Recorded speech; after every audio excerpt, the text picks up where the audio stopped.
உங்கள் குடும்பத்தில் நீங்கள் அந்த பணத்தை மேனேஜ் பண்ணுறதுக்கு ஒரு ஃபண்டு மேனேஜரை நியமிக்கணும்.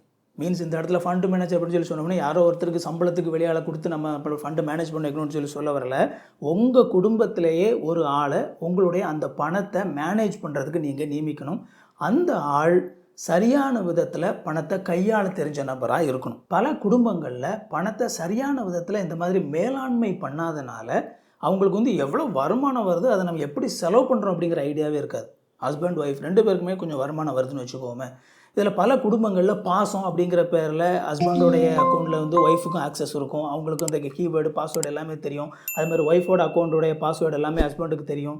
இவங்க அக்கௌண்ட்லேருந்து அவங்க செலவு பண்ணிப்பாங்க, அவங்க அக்கௌண்ட்லேருந்து இவங்க செலவு பண்ணிப்பாங்க. ஆனால் இந்த மாதிரி நடக்கும்போது பிரச்சனை என்ன அப்படின்னா, என்ன செலவு பண்ணுறோம், எதுக்கு செலவு பண்ணுறோம், யார் செலவு பண்ணுறோம் அப்படிங்கிற இந்த எந்த ஐடியாவும் உங்களுக்கு இருக்காது. ஸோ அதனால் உங்களுடைய குடும்பத்தில் நல்ல பணத்தை மேனேஜ் பண்ணக்கூடிய ஒரு கட்டுப்பாடு டிசிப்ளின் இருக்கக்கூடிய ஒரு நபருடைய கையில் அந்த பணத்தை மேனேஜ் பண்ணக்கூடிய அந்த கண்ட்ரோல் இருக்கணும். நீங்கள் வசதியாக இருக்கிற எந்த குடும்பத்தை வேணாலும் எடுத்துக்கோங்க. அந்த குடும்பத்தில் இஷ்டத்துக்கு யார் வேணாலும் பணத்தை எப்படி வேணாலும் செலவு பண்ணலாம் அப்படிங்கிற சூழ்நிலை இருக்கவே இருக்காது.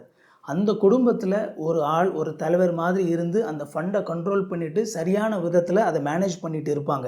அதனால தான் அவங்களால அந்த பணத்தை பெருக்க முடியுது. ஸோ உங்களுடைய குடும்பத்திலையும் நீங்கள் இப்போ ஏழையாக இருக்கலாம் அல்லது ஒரு மிடில் கிளாஸாக இருக்கலாம், இப்போவே இருந்து அதை நீங்கள் பழகணும். உங்கள் குடும்பத்தில் மொத்தம் எவ்வளோ வருமானம் வருது, எவ்வளவு செலவு பண்ணுறாங்க, என்னென்ன விஷயங்களுக்கு செலவு பண்ணுறாங்க, எந்தெந்த விஷயங்களை நம்ம செலவை கட் பண்ணலாம், எதில் நம்ம பணத்தை வேஸ்ட் பண்ணுறோம், இதெல்லாம் கால்குலேட் பண்ணி அதிலேருந்து எடுக்கிற பணத்தை எடுத்து ஒரு சரியான விதத்தில் அதை சேவ் பண்ணி இன்வெஸ்ட் பண்ணி இப்படி அந்த பணத்தை பாதுகாப்பாக வைத்திருக்கக்கூடிய ஒரு ஃபண்ட் மேனேஜரை நீங்கள் நியமித்து நீங்கள் சரியான விதத்தில் அந்த பணத்தை பாதுகாத்தீங்க அப்படின்னா கொஞ்சம் கொஞ்சமாக உங்களால் அந்த குறைந்த வருமானத்திலையும் கூட அந்த பணத்தை சேமித்து நல்ல விதத்தில் ஒரு வருமானத்தை ஈட்ட முடியும், பணத்தை பெருக்க முடியும்.